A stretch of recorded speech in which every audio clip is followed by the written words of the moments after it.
we can have everyone take your seats, we'll go ahead and get started reviewing the options. This is the fun part, the options. You can look at what is going to apply to you, either what single option or what combination of options. So again, we'll go over the EPP, Emergency Preparedness Plans options. Again, this is on your handouts. I know some of the people are not able to see all the details of the screen, so you can follow along with us with your handouts as well. This is the emergency plan template that TCEQ created to help you submit your plan. The part I want to stress here is for all affected utilities except Harris and Fort Bend and Harris County. So make sure when you actually start completing your template that it has those words on it. That ensures that you do have the correct template for your county. Again, it has to be on it. Oh. So this is the cover page. Of course, you have your water system name. Use the name, and I recommend you use on the name is use the name that's in Drinking Water Watch. Anybody not familiar with Drinking Water Watch? When I say Drinking Water Watch, anybody not familiar? So use the name that TCEQ has for your water system, Drinking Water Watch, so that it matches when they get your plan in. Public Water System ID number, again, we should all know that, but if you don't, it's in Drinking Water Watch. If you are one of the many types of district, municipal utility district, water control and improvement district, freshwater supply district, special purpose utility district, all of those districts have a district number. So use that, include that number as well. And then of course the county, your primary source. If you serve multiple counties and that field allows you to put them both in there, go ahead and put them both, but be sure to put the primary. CCN number, Certificate of Convenience and Necessity. Anybody don't know what that is? Does anybody not have a CCN? Okay, good. So everybody, a few have. Sir? I don't know if I do or not. All right. So just for everybody's benefit, a CCN is a Certificate of Convenience and Necessity. Thank you. Certificate of Convenience and Necessity. You get to say these acronyms for so long you forget what they stand for. But yeah, that is issued by the Public Utility Commission. Depends on how long you've had it. Yours may say TCQ on it, but that's what gives you the authority to actually operate as a utility to sell water for a fee. And so you have a number for that. It's a 5-digit number. If it's a water utility CCN, it starts with a 1.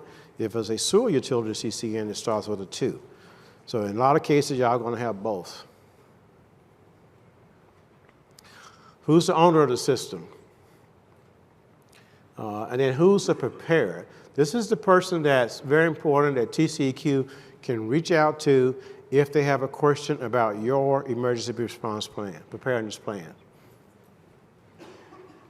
Title, organization, expected completion date. And then you'll select which option or combination of options that you're going to choose for your plan. You can circle them if you're doing it in your computer in Microsoft Word. It has a draw function. You can draw a circle around it. You can highlight it. You can bold it. In some way indicate to TCEQ which option you are choosing.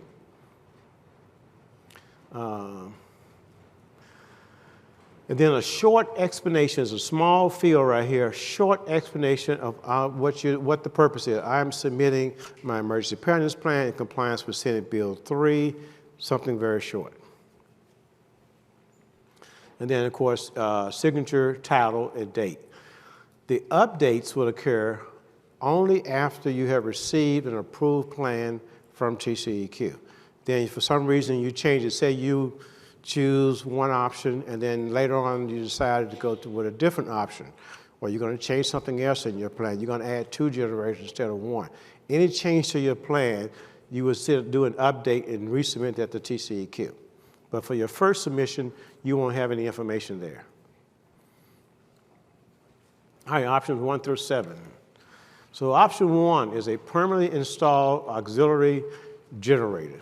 It means it's fixed, it's on a pad, it's not set to be moved. That's one of your options. Calculating your power needs. So if your mechanical horsepower is 10 and you want to convert it to kilowatts, because everything that we do regarding the generator's load and measurement at your facility is going to be in kilowatts. So you want to convert the horsepower to kilowatts. Again, look at your owner's manual. It may already be converted for you, but if not, you're going to divide the horsepower value by 1.341, and that'll generate the number of kilowatts for you to calculate your power needs. And this is a nice handy-dandy calculator from converting amps to kilowatts, and this is the website where this came from. You can also do an internet search and probably find others, but this particular site has a variety of calculators on it. So in this case, you're putting in your DC, the current amps, 2.5, the voltage, 110, and then hit calculate. And so it's going to generate your results on how much kilowatts is needed, how much the wattage, and also the milliwatts. But again, kilowatts is what we're focusing on for the purpose of the EPP. Fuel calculation. So a lot of your generators, this is a rule of thumb, calculate an estimated rate of 7% of your kilowatt rating. So for example, if your kilowatt rating generator, your generator is 100 kilowatt, then that would be 7 gallons per hour. One of the items you're going to have to provide in your EPP. Question? Yes. Did you mention that for the people that are online, in the handouts link, there is an example EPP folder, and in that we have the example EPP that we're going to be walking through. Okay. Since all the slides do not reference every page of this template that we're walking through, people online need to pull that up so you can kind of follow along with what we're talking about. Okay. Before we get too far ahead, I just wanted to make sure we mentioned that. Okay, thank you.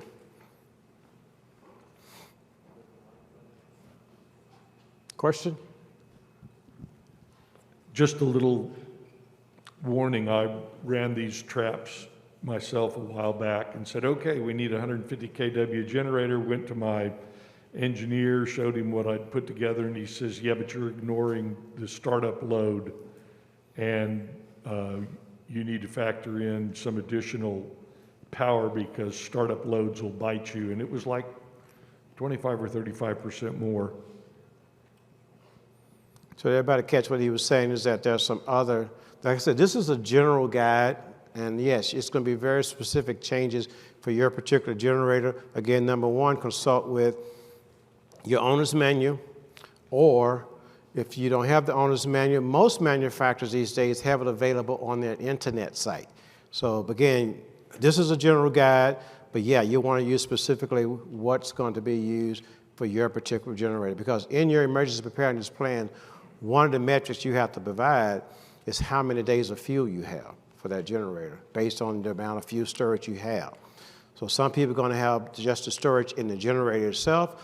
Others will have the fuel storage in the generator and an auxiliary fuel tank as well. So you have to calculate your days of storage you have based on how much fuel that generator will use per hour under full load. How many people operate their generator on full load when you do a test? Your weekly. How many people do a weekly test of a generator? Okay, good. Most people do that. Friday at 12 noon, is that for general standard for everybody? Is it operated on the full load during the test? Correct. No, it's rare unless you specifically has yours set up for that. The general tests do not operate on the full load. Storage. How much storage do you have in your storage capacity? So again, if you have an example of a rectangle that's 2 by 2 by 2 by 5, then that's going to equals 20 cubic foot of storage space. 20 times 7.48 gallons, which is the gallons per cubic foot, is going to yield 149.6, or round it up, 150 gallon tank. Okay. So we're talking about how big is the storage capacity in that generator and or auxiliary fuel tank. Okay? If you don't already know it, you don't have the owner's manual, this is a general guide to give you some guidance on how much storage you have. And from there, you can calculate the days of storage.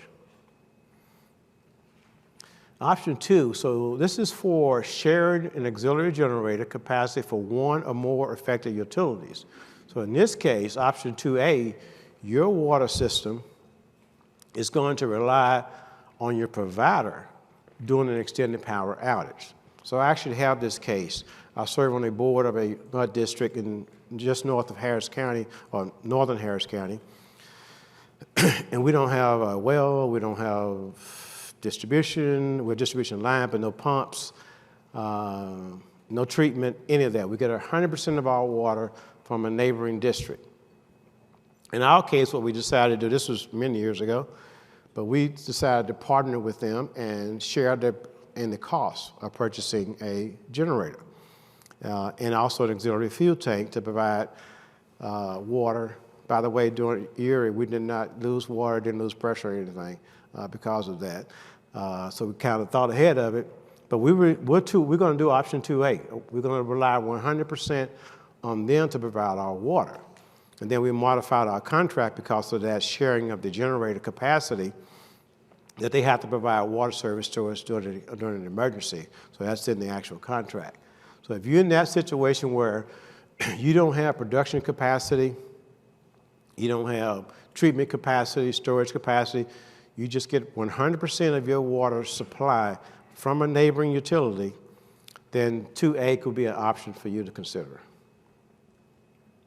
2B is a member of Text 1 or other mutual aid agreements. Later on during the presentation this afternoon, we're going to go into detail about Text 1, who may not be familiar with it, so we'll go into more agreement there. But it's a mutual aid agreement where someone else agrees to be a possible source of providing a power source for you in the case of an emergency. Option 3 is negotiating a lease and contracting agreements. One word of caution about leasing and contracting agreements. Most of these leasing and contracting companies, all the ones I know are privately owned companies who are in the business of leasing generators.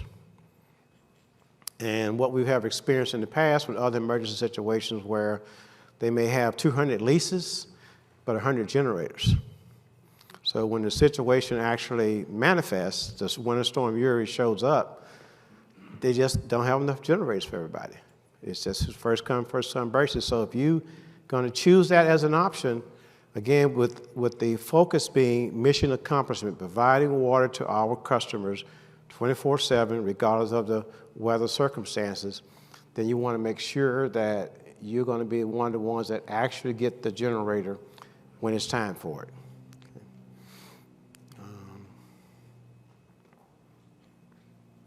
And of course, that agreement would also have to have a condition or provision in the agreement for notification or coordination with the Division of Emergency Management in the Governor's Office, which again in Texas is the Texas Department of Emergency Management. That's what we're talking about there.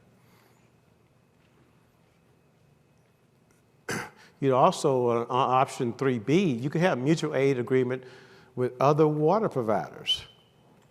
Maybe you are in South Texas, you want to do a mutual aid agreement with people in North Texas or West Texas, East Texas. Again, making sure you consider, can they actually provide you the power you're going to need at the time you need it?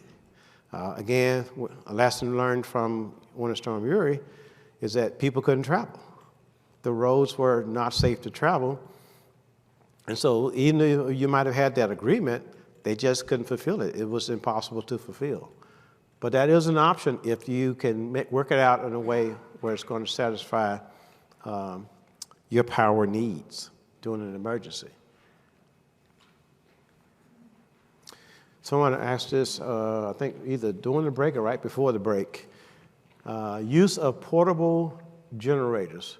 The key here is that it must have quick connect system in place. During an emergency, there won't be time typically for you to call out an electrician to try to come in and make the connection for you. So you must have the quick connect already installed. But yes, that is an option. If you want to have trailer mounted generators and you're going to take them on site at the time of the incident or you need power, that is certainly an option as long as it has the quick connect option. Here's some examples of quick connects. So a good way to think about it is just plug and play. You're going to bring out the generator, plug it in, and you're good to go. Again, a word of caution to those, just like the permanently installed generators, those need to be tested as well on a regular basis. One thing we learned from Winter Storm Uri, we all have a lot of the big components in mind, and we make sure those are working. But it was those little bitty washers and things that caused the havoc this time, those things that froze up on us, and then when you tried to get it to work, it wouldn't work. So lessons learned there. Option 5, the use of on-site electrical generation or distributed generation facilities. I was doing some research on this over the weekend, and I found a document that EPA published on power resiliency. That was the title of it. It's published in 2019, and it has a huge list of various options. By the way, we would be more than welcome, I guess, I'll provide it to TRWA, and then they'll have some way to distribute it to the emails. If anybody wants that, you can request it.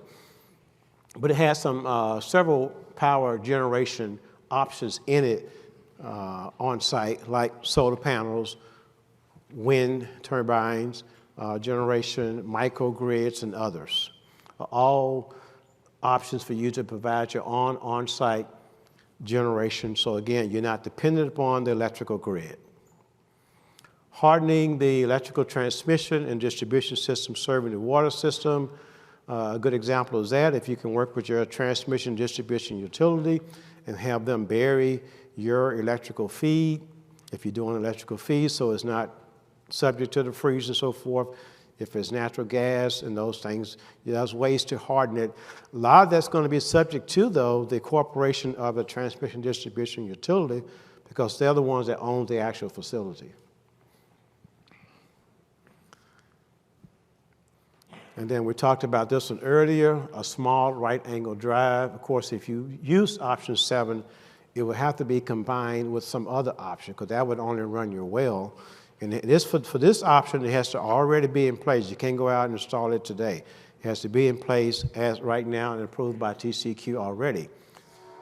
But it is an option in combination with other options. We'll look at some diagrams to show you in a moment here to show you exactly how that works.